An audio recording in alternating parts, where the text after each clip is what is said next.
Part 5. Wow, where did the time go? These interviews with NASCAR superstar Dave Marcis have been some of the most fun we've ever had around the 5 years of Stock Car Facts. This episode, we talk about the 1978 ARCA race, which Jim Sauter won driving in Dave's car. We talk about the stock car races over in Australia. We talk about that famous appetite. And we talk about Dave's family and his children. Thanks for listening. I don't know what it is. My dad's side of the family is all from Wisconsin, and they grew up in Milwaukee, Fond du Lac, Green Bay. My grandmother always said, I don't know why in the world they put an NFL team in that little one. It's not a one-horse town anymore, though. But at the time it was. But every time I talk to you, from the first time I saw you in the early '80s until now, you're still the same. You sound the same. To me, you look the way you're a little less hair, but you look the same. I mean, you're still as sharp as a tack. Stocks for tots. You're still right on. I mean, everything. What is it? It can't just be Wisconsin. I mean, Well, I always have had a theory. Always tell the truth. Well, that's so Dave Marcis. Then, no matter what, if you're drinking or just out shooting the bull, or no matter whatever you're doing, and you tell a story, it'll always be the same. I tell my kids that. It's like, if you tell the truth, you're going to have to think of a lie later. Yeah, exactly right. Exactly right. You've had some guys driving for you. When you retired, you had Trickle in the car, you had Sauter in the car. I guess that just didn't work out. It was hard finding sponsors, or? Yeah, it just was costing me money, to do it. I was just trying to help them out. Yeah. It's trying to put a good crew together and not run all the races is difficult. Yeah. I had the equipment. I thought we might as well run it. But when it started getting outdated and build all brand new stuff, and the sport was changing so fast. Oh, yeah. Again, the teams, I mean, when I was testing sometimes, like we would run New Hampshire and Childress, and I had to test Dale's car Monday morning at Indianapolis. Childress said, you fly home with me tonight, spend the night at my house, and then we'll go to Indy in the morning. We were in Winston-Salem by Richard's house before 9 o'clock at night. Wow. My guys, weren't getting back to my Still on the road. until the next day in the evening, I mean. Wow. So there's stuff like that, and I realized I didn't have the money to keep it up. But you did have a little bit of success. You had Jim Sauter won the '78 ARCA race. I mean, we won't get into what happened with him and Bruce Hill. Yeah. Well, that was one of those deals. Just a racing deal. Well, Bruce Hill had nitrous oxide in his car, and everybody knew it. Oh, okay. And he done it the year before at the end of the race on the back straightaway, checker flag lap. He goes flying by everybody. And I told Jim Sauter before the race, I said, Bruce Hill's running nitrous oxide. He's got a reputation for it. So I said, what's going to happen?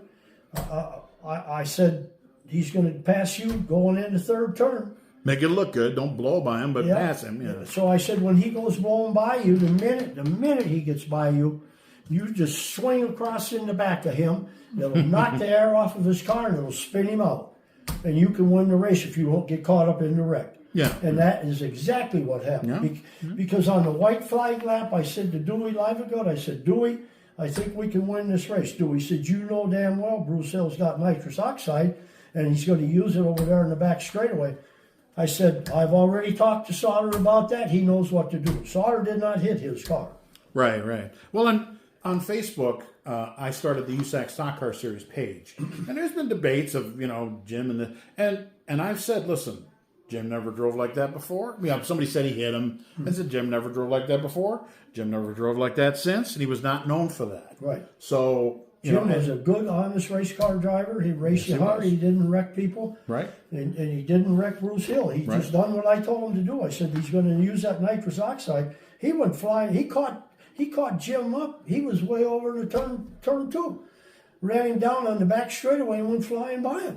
Well, you know how great the ARCA inspections were back then, Well, yeah, so. and Bruce had that reputation of using it, and at Daytona the previous year, and I just told Jim it's probably going to happen, so be ready. But when it does, swing across the back of him. Don't let that air get on his spoiler, and he's going to spin his car out. Which is why it was so funny he acted like he did. You know, all you see is the pictures in stock car of him going crazy. It's like, Bruce, calm down. You know, I mean, the more attention you draw to yourself, maybe they're going to tear your car apart. Because we've seen that at the 76 500, you know, I mean, with Daryl and AJ with the nitrous. But Jim didn't do nothing wrong. Right. He was racing, and he did an honest move. And today they do it all the time. Do it all the time, yeah. And you had Dale Fishline in the car. Yeah. You had, got that car wiped out on what, lap 2, 93. And then Billy Bees the next year? Yeah, Billy Bees, yeah. Never heard of him really again. I can't remember that whole deal. What Hawaiian Tropic, I know that. From. I got a picture of it in the folder there. Yeah, one race I saw that guy, and that was it. Never heard of him again. Yeah, I don't remember that whole deal. It's I don't think the finances was there to do what he was intending to do. And I didn't have the money to back it up. So anybody that had sponsorship to want to get in the car needed to pay the bill. Absolutely. And I'm a guy that pays my bills on time. Absolutely. You can ask Butch Stevens. You can ask Huggins Tires. You could ask Neil Jackson, Neil Lane here, Banjo Matthews. Never heard one thing about you not paying your bills. Dave Marcus not paying his bills? Never. When you're a little guy, my theory had always been that if I really have bad luck and wreck a car and I'm broke, I will be able to go to Laughlin's, Banjos, Leo Jackson's, Goodyear, and get what I need on credit. Yeah.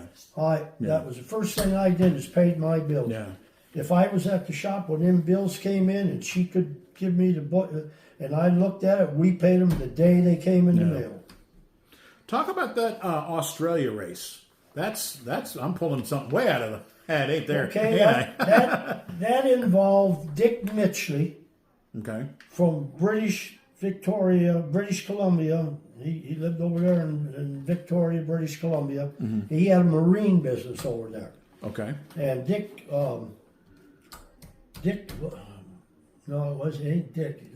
Mitchell, but the Bob boy Calder was the guy who built, Bob Calder is the one who built the track. Right, but the guy that drove Dick's stock cars over on the West Coast and Roy Smith.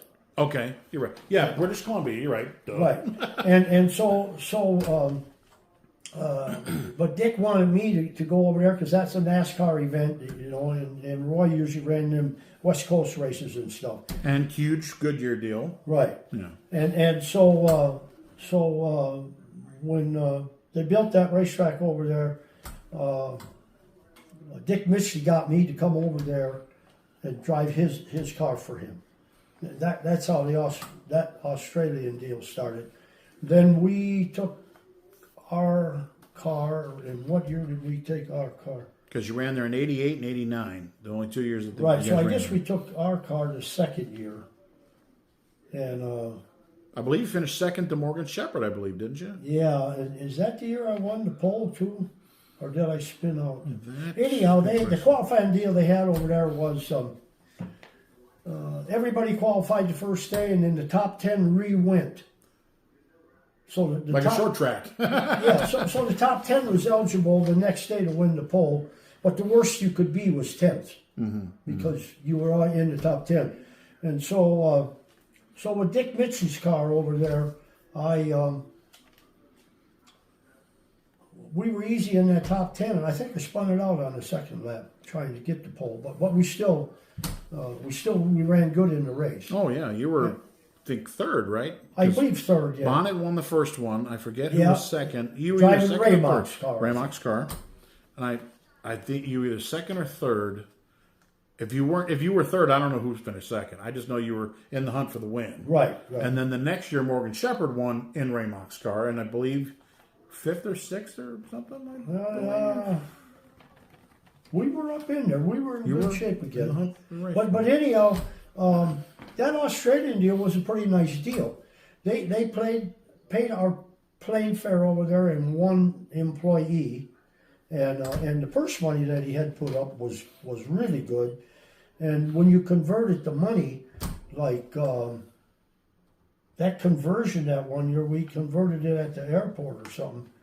I don't. We won like $38,000 or something. Wow, like Yeah. in the lottery. It was really Wow. really good. And Bob Jane done a nice job on that racetrack. He took care of us. He took care of our motels, our food. The people were Bob super- Janes. I said Bob Calder Track. Bob Janes. Yeah, Ugh, sorry. yeah. And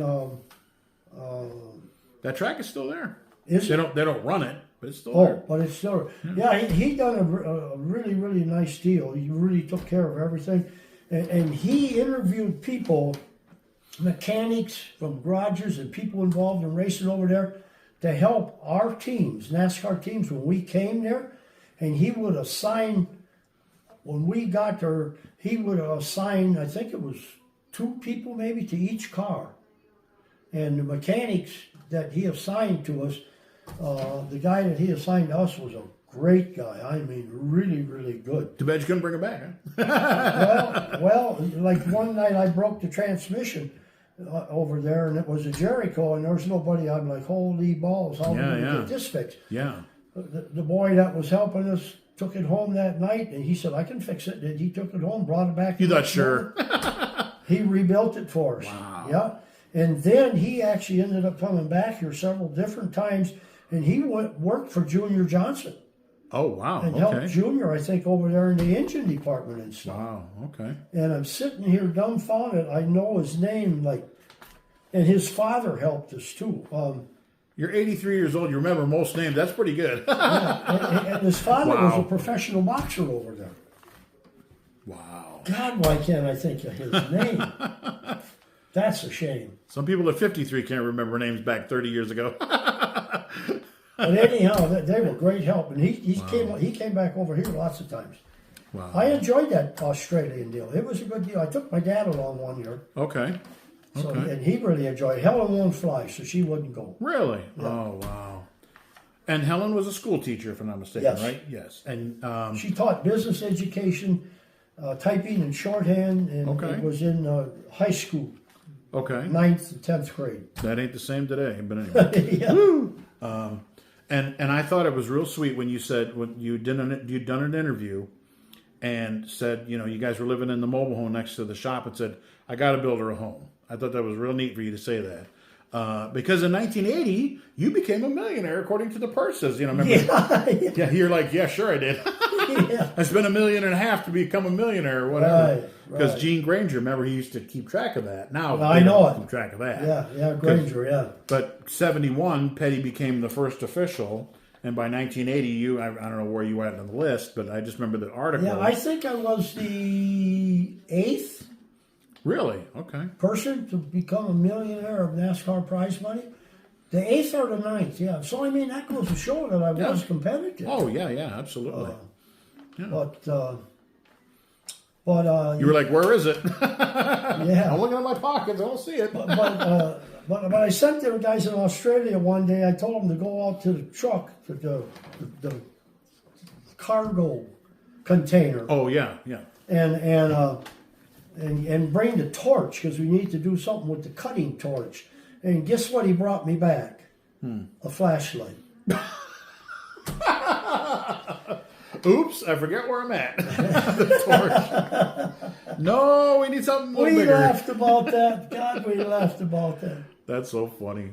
That's funny. But they were nice people. Everybody over there was super, super friendly. I mean, unbelievable. Even though you guys were, for them, you're going the wrong way.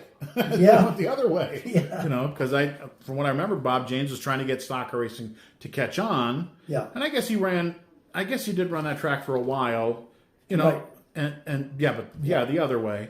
And somebody did like a drone thing of the track recently on YouTube. So See, he set a garage up there, and then he bought all the stuff to make like a kit car from Hutcherson and Pagan. Right. And they were actually building the NASCAR chassis over there.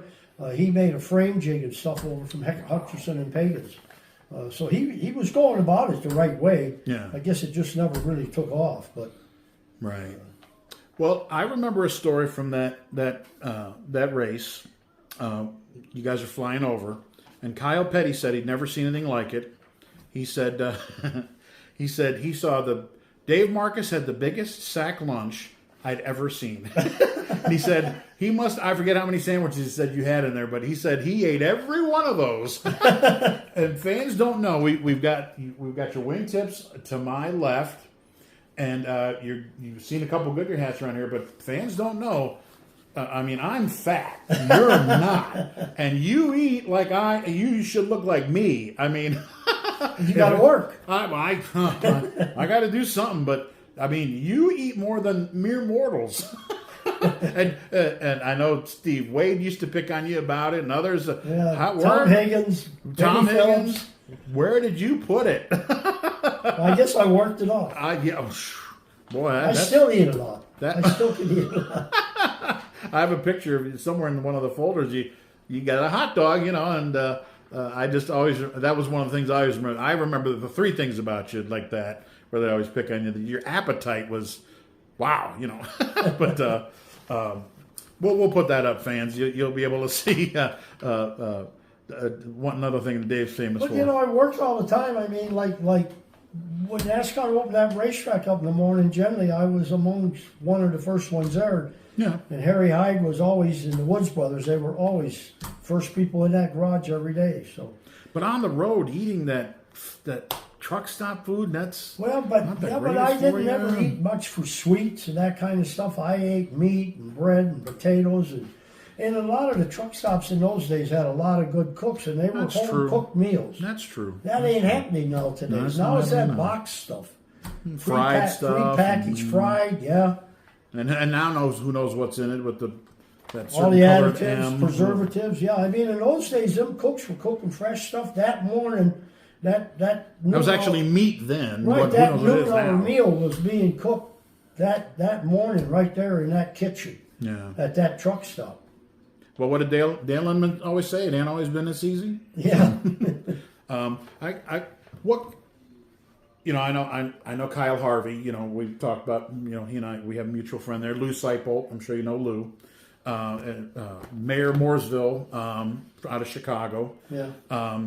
They have asked me before. They said, "You never knew Dick Trickle." I said, "Passed him 100 times. I never met him." What kind of guy was Dick Trickle? I can only imagine. Yeah, I mean, he was a racer. There was no doubt about that. But Dick, he ate and slept racing. But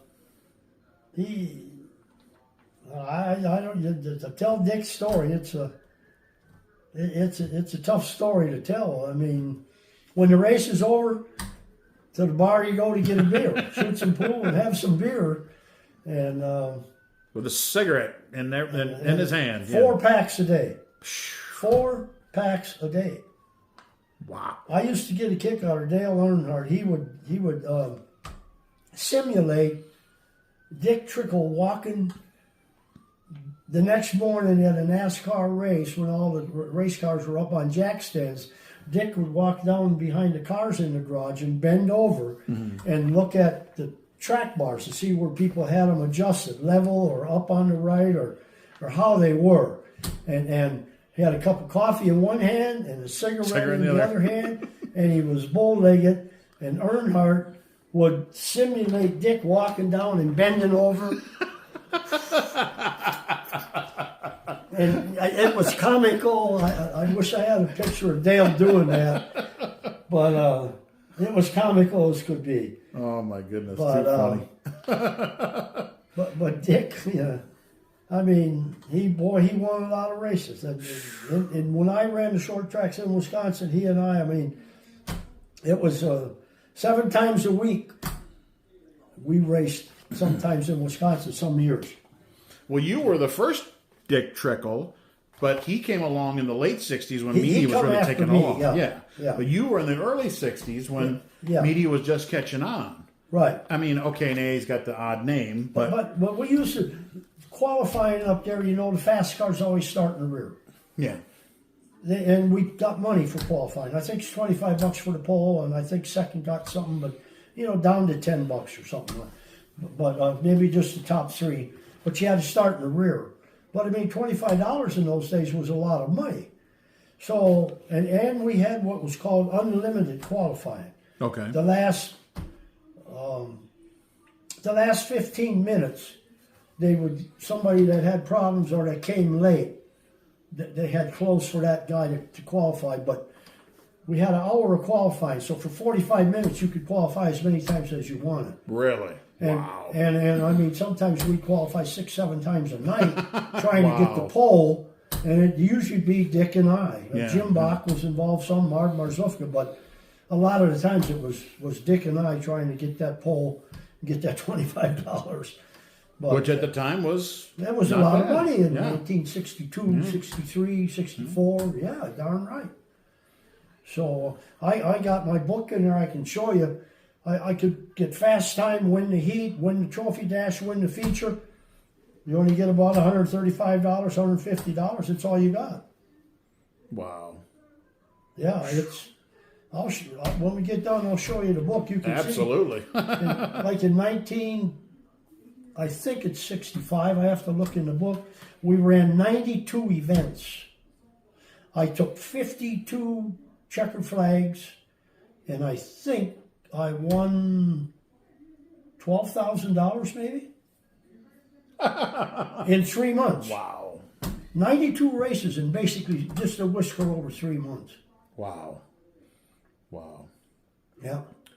So, going to ask you a bit about your family. You know, it's good to see your wife, Helen. You guys, like I say, been going to be married 58 years. You got 2 kids. Like I say, you named Richard after Richard Petty, and your daughter Sean Marie. Richard lives up in the Detroit area near me. Yeah. He never aspired to race cars. I mean, he's in the racing business, kind of. Well, he only has some interest in it, but I think when he was young and growing up, and Helen being a school teacher, them kids weren't allowed to go to a lot of the races because they had to be in school, and she wasn't going to go to a race that we couldn't get home at a reasonable time and make them get up and go to school. And plus, she probably pushed education. Right. I'm so sure. That was her number one priority, and so. Don't argue with Mama. Yeah. So I mean, a lot of times, I mean, they could do a Charlotte, a Wilkesboro, a Bristol, a Martinsville. And that was about it, you know, a Darlington, Because you'd be home that night. Atlanta, Talladega, Daytona, hardly ever, you know. So I would usually be out of bed and go into the shop before the kids got out of bed. And when we were home, I would come home and eat supper, but then I'd go back to the shop and we'd work till 9:30, 10 o'clock. We kind of always had a standard that we didn't work all night because my guys had to have sleep and so did I. Yeah. So we'd call it quits at a reasonable time, but we also came home to eat supper at a reasonable time. Like we'd come home at 5 o'clock, go back at 6, work till 9:30, something like that, and then 10 o'clock.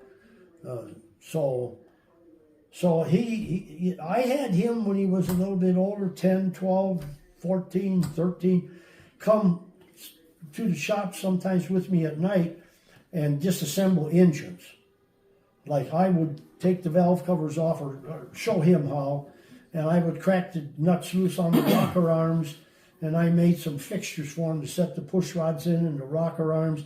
And so I could crack all them bolts loose, and he'd take them off and set them parts in the holes where they belong, and I could trust him to do that right. Mm-hmm.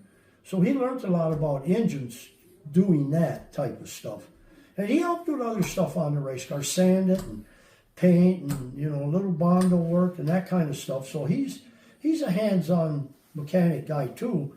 And but do you think maybe he saw what you went through? Well, I think he's seen what I went through, and we were always struggling for money. Yeah. You know, for to get moved out of a trailer house and buy a new car or whatever, we just didn't have it. Yeah. And yeah, that probably affected some of it for sure. And but they done a good job. Both of them went to college, and Roger Penske put Richard to work when he was in college at Detroit Diesel. When he got out of college, he went to work at Detroit Diesel full time. And I got a little story. There was one man that worked in the engine part of R&D or something at Detroit Diesel, and some of Richard's friends that he met at Detroit Diesel would come like to Wisconsin fishing with him or something, and they told me that old man was a really grouchy old guy, and he wouldn't let very many people like put the head bolts in the engine and bolt the head down and stuff like that. But they said he trusts Richard, and you must have taught him right, because he's letting that kid actually put a head on a block and put the washers on and put the head bolts in and tighten them up. And they got a kick out of it, because they said they'd never ever seen anybody else up there in that department, a kid, get to do that. But he's still a Detroit diesel. Yeah. So, and our daughter was a school teacher. She just retired a year ago in December. Oh my! She had 29 and a half years of teaching, and this stuff in these schools nowadays, and this teaching and these kids. That's another show. Talking back to these teachers and stuff like that. The inmates are on the asylum. Yeah, seems like. I told her, I said, just get out of it. Get out while you can. Yeah, so she's got 3 different jobs here she's trying to do now, and here in the area then. In the area, so and now she just took a full-time job in a doctor's office. Okay. So she's staying plenty busy. Yes, here on YouTube, Stock Car Facts is at the 1,000 subscriber mark, and we owe it all to you folks. Thank you for your viewership. Thank you for your patronage. Thank you for your support. We know it's a little difficult without just NASCAR-only content, because we also cover the USAC Stock Car Series, IMCA, ASA, those old series that you just don't see anymore. But we're going to continue to keep doing that, and we ask that you keep coming back and enjoying our content. Thank you so much. Thank you to all of our great friends here at Stock Car Facts for your views, for your shares, for your comments, and for hitting that notification bell. Some have asked how they can get involved further, and we always say, please follow these links to partner up with us financially. When you do, we'll send you some really cool racing swag and souvenirs that we have accumulated over the years. Either way, thank you for your support, and we'll see you here on Tuesdays around noon. Thank you. Boy, what a big word. Except when you compare it to what you folks have done for this channel, to me, it pales in comparison. A like, a comment, a share, a subscription, even sending a few bucks. Trust me, we won't let you down. We really appreciate you reaching out and helping this channel. Thanks for watching. I don't know about you, but I can't believe this is part 6, the final installment of our interview with motorsports icon Dave Marcis. Here's a preview of the last segment we have with this NASCAR legend. One day, a state trooper, we had second flat tire on the trailer for that day. Didn't have another spare. We pulled over on the side of the road. We're looking down the road. There's a trooper sitting in between the median on the interstate.